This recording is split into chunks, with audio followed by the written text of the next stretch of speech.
Más de 258 millones de personas se encuentran hoy fuera de su lugar de origen y se encuentran en la búsqueda de protección de sus derechos y ayuda para reconstruir sus vidas.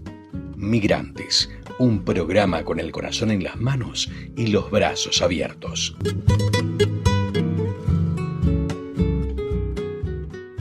Bueno, queridos amigos, desde Posadas Misiones estamos hablando de este espacio de encuentro para los migrantes de las diferentes nacionalidades, lo cual resulta un escenario bastante interesante.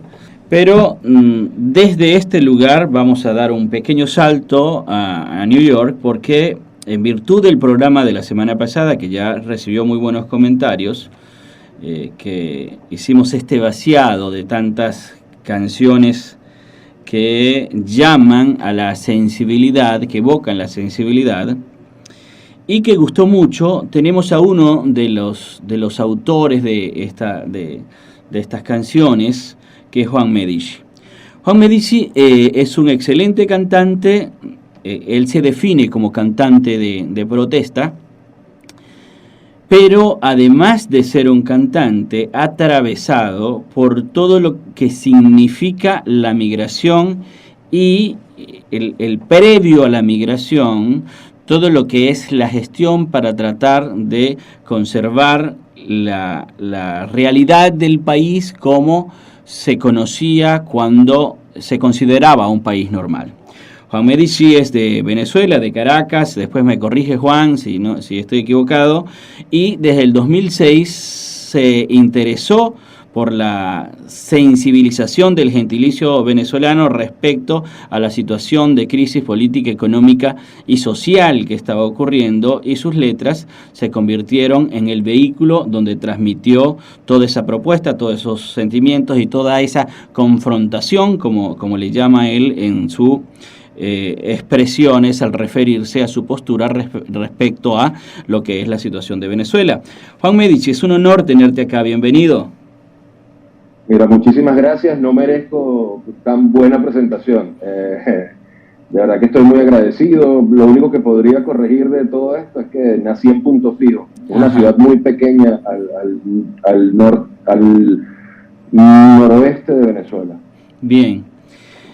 Juan, hay una cosa que me llama mucho la atención. Yo vengo siguiendo tus letras desde hace bastante tiempo, ya cuando estaba en Venezuela, en aula de clases solía conversarla con mis alumnos entonces, tu propuesta musical, tu mensaje.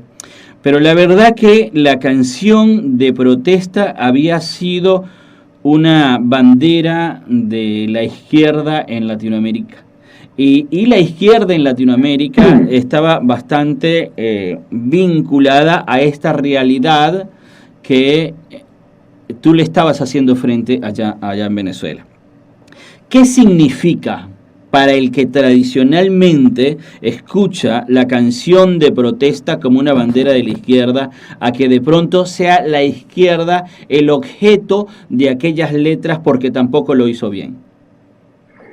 Bueno, hay que comenzar diciendo que la protesta está para denunciar lo que está mal. Y no importa si el gobierno es de izquierda o de derecha, siempre va a haber alguna canción o algún modo de expresión que funcione para protestar en contra de lo que, como decía, está mal.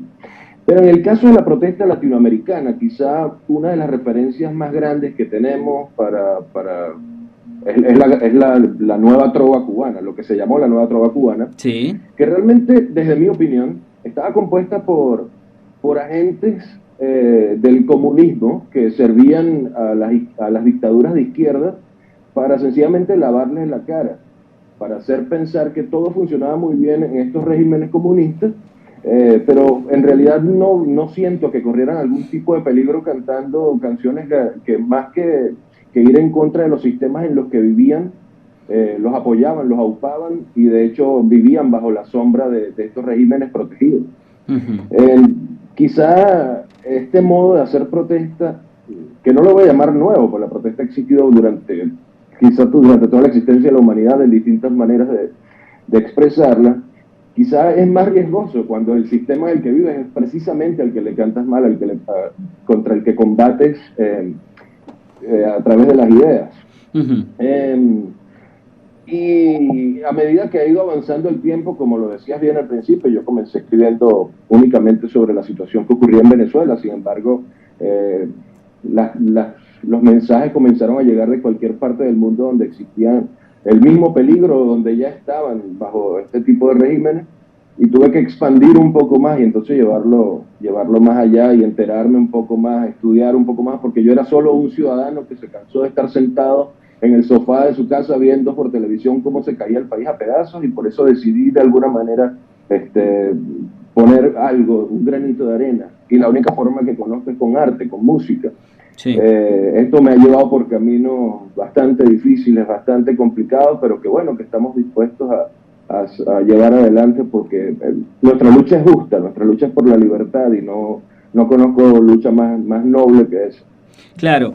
Juan, te precedió en Venezuela en esa misma tónica. En otros géneros puedo decir que hay muchos cantantes de protesta o muchas propuestas en diferentes géneros, desde la música folclórica hasta la balada, qué sé yo, hay muchas propuestas. Pero dedicado, como lo estás haciendo tú, estuvo antes que tú y un buen tiempo atrás estuvo Don Ali Primera. ¿Te identificaste con Ali Primera en lo que es tu postura frente a la situación venezolana?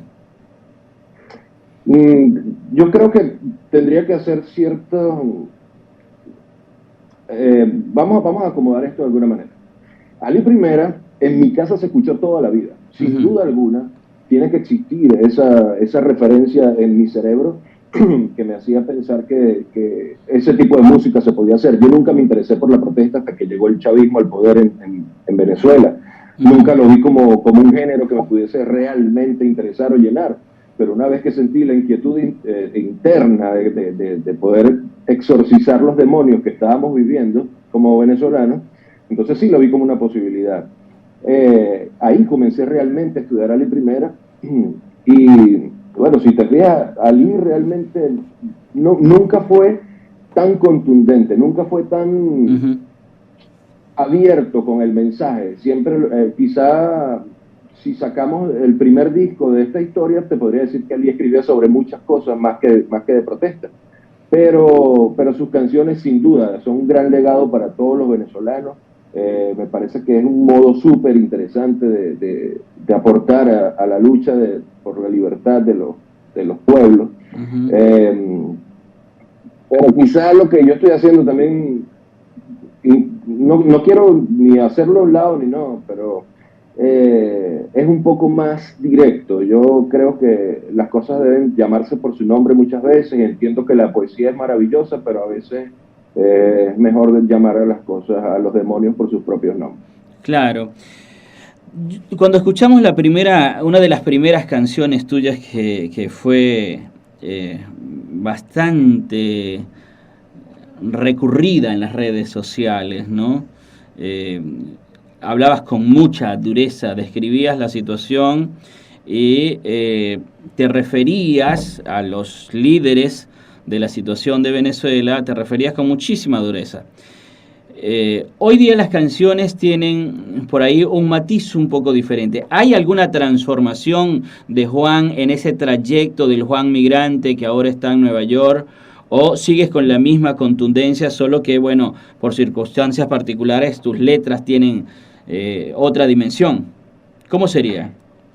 Ya, primero tendría que preguntarte algo. ¿Cuál fue mi primera canción? O sea, ¿cuál es la primera de mis canciones que escuchaste y que se hizo viral para ti? Porque las redes, discúlpame, las redes sociales, y cuando se viralizan las cosas, a veces es como que muy ingrato. Tú no sabes dónde está escuchando a alguien una canción. Por ejemplo, en Perú, desde hace algunas semanas, y por razones que todos conocemos, mis canciones están sonando muchísimo. Pero eso no lo sé hasta que la gente se comunica conmigo. ¿En qué momento me escuchaste y qué canción podría ser? En el 2018 había una pieza que describía la situación de Venezuela, que el video era muy conmovedor, el video y la música muy conmovedora. Yo mismo la compartí muchas veces. No recuerdo con precisión las figuras que me transmitían las letras, pero sí era muy conmovedora, pero también muy dura, porque esto de llamar las cosas por su nombre, a lo que te refieres, usabas términos bastante crudos, para calificar a los actores. Hoy día Ok. me parece que no usas esas imágenes. Y te lo digo porque justamente la semana pasada hacíamos una recopilación de música migrante para el programa, pues este programa es exclusivamente migrantes, y hacíamos una recopilación y volvíamos sobre tus piezas, buscábamos tu discografía y trabajábamos sobre tu propuesta, y de hecho en el programa pasado salieron un par de canciones tuyas. Pero revisando este material tuyo, lo que me daba cuenta es que sí hay como un desplazamiento en la lingüística o en la expresión a la hora de referirte a aquello. Quizás por esto de internacionalizar, porque pasa en Haití cosas terribles, pasa en Afganistán, pasa en otras partes también, y quizás tú quieres hablarle al mundo más allá de lo nacional en Venezuela. Pero que seas tú que nos diga qué fue lo que pasó allí. Sí, quizá uno de los más grandes problemas que he enfrentado estos últimos años es poder de alguna manera abarcar a todos los países que de alguna manera necesitan este tipo de canción. Por ejemplo, me pasó con Danielita, la canción que le hago a Diosdado Cabello, narcotraficante que todos conocemos, venezolano. Cuando hago esta canción, Danielita, la comunidad nicaragüense, por ejemplo, me dijeron, wow, se podría llamar, no recuerdo el nombre en este momento, fulanita, porque es la hija del narco que tenemos nosotros allá. De Rosario. Entonces, sí, ahí entendí que probablemente a veces los nombres no ayudan en el hecho de que un pueblo pueda identificarse absolutamente con una canción. Me pasó con Lejos de la Oscuridad, que yo creo que Lejos de la Oscuridad es una de las canciones más contundentes que he escrito en mi vida, y que realmente no nombré a nadie, solo nombré factores ideológicos, pero tú escuchas Lejos de la Oscuridad y en cualquier país donde estén viviendo la mitad de lo que nosotros hemos vivido como venezolanos, le entienden absolutamente y la reciben como suya. Muchas personas me dijeron, no debiste nombrar a Venezuela, a Nicaragua y a Cuba, porque eso también nos identifica a nosotros en Argentina, o también nos sentimos identificados en Perú, pero yo lo sentía súper necesario nombrarlos. Muchos venezolanos me reclamaron que nombré primero a Nicaragua y no a Venezuela. Sí. Hay de todo, hay de todo. Entonces, aunque yo no intento complacer a todo el mundo, entiendo que es necesario que de alguna manera la canción pueda viajar un poco más allá y que pueda llegar a más oídos. El mensaje tiene que llegar a más oídos, y la única forma es que todo el mundo se sienta representado de alguna manera. Por supuesto. Sin embargo, eso no le pasa por encima el hecho de que el único filtro que tienen estas canciones para saber si están bien, si están mal, soy yo. Eso va a sonar horrible siempre, pero la verdad es que si la canción me llena a mí, me parece que está buena, me parece que golpea donde debo golpear, esa canción va a salir, aunque lamentablemente cometa algún error para un país que, por nombrar a otro, ¿sabes? Juan, ¿a quién le cantas? Difícil pregunta. Yo no sé si le canto directamente a alguien. Yo realmente canto por una causa, y es que yo quiero que el día de mañana, cuando pase lo que tenga que pasar en nuestros países, y mis hijas me pregunten si yo hice algo para, de alguna manera, solucionar lo que sucedía en nuestros países, yo poder decir que por lo menos hice esto. Fue lo que estaba en mis manos, y lo que la vida me dio para poder enfrentar esta situación, que es el hecho de poder despertar a otras personas, de hacerlos sentir lo que todos sentimos, pero que además entiendan que no están solos, que todos sentimos eso, y que si todos nos levantamos al mismo tiempo podemos lograr la libertad de nuestros países. Claro, excelente. Juan, un poco para contextualizar todo lo que estamos diciendo en virtud de tu esfuerzo y de tu lucha para tratar de normalizar, como lo dices, ¿cómo es tu historia? Empiezas en 2006 y ya no paras. ¿Nos puedes resumir un poco cómo fue? Sí, básicamente en 2006 hice una canción. Por eso te preguntaba hace unos minutos sobre cuál canción habías escuchado, porque mi primera canción viral se llamaba Alerta. Cuando eso no era normal que las cosas se viralizaran. Esta canción empezó a rodar por Hotmail. Yo la publiqué en YouTube y la puse en un blog que era de la gente de Noticiero Digital, no sé si existe actualmente. Yo lo puse muy mal, lo posteé horrible. La gente del Noticiero Digital vio que pensaron que había algo de valor ahí, y arreglaron el post y pusieron algo maravilloso para que la gente lo escuchara. Y de repente me empezaron a llegar mensajes de cualquier parte del mundo que te imaginas donde había un venezolano cuando emigrar no era lo normal. Ahí entendí que había un vacío. Yo esa canción únicamente la hice para mí, para compartirla de repente con algunos amigos en alguna reunión y poder expresar lo que yo pensaba cuando estuviesen discutiendo sobre política. Pero al ocurrir esto y la canción hacerse viral y empezó a rodar por el pin de BlackBerry, o sea, te estoy hablando sí. Cuando estaba sucediendo... Se cayó la cédula, dijeran algunos. Absolutamente. Yo no había nacido, esa canción la hice antes de nacer. Bueno. Pero al ver eso, entendí que la necesidad no solamente era mía, la necesidad era de muchos. Claro. Y llegaron mensajes que yo siempre he dicho que la protesta nunca va a tumbar gobiernos. A los gobiernos en todo caso los saca y los ponen los pueblos, pero entonces tienen que ser pueblos conscientes de lo que están haciendo. Yo dije, cuando empezaron a llegar mensajes de qué bueno ver que en Venezuela se está haciendo algo, yo dije, ya va, yo no estoy haciendo nada. Esto es solo una canción, pero de alguna manera hace que la gente tenga esperanza y que esté dispuesta y sea capaz de luchar por su libertad. Yo creo que todos somos los protagonistas de nuestra vida, ¿no? Y de alguna manera tenemos que ser nosotros precisamente los que logremos esa libertad.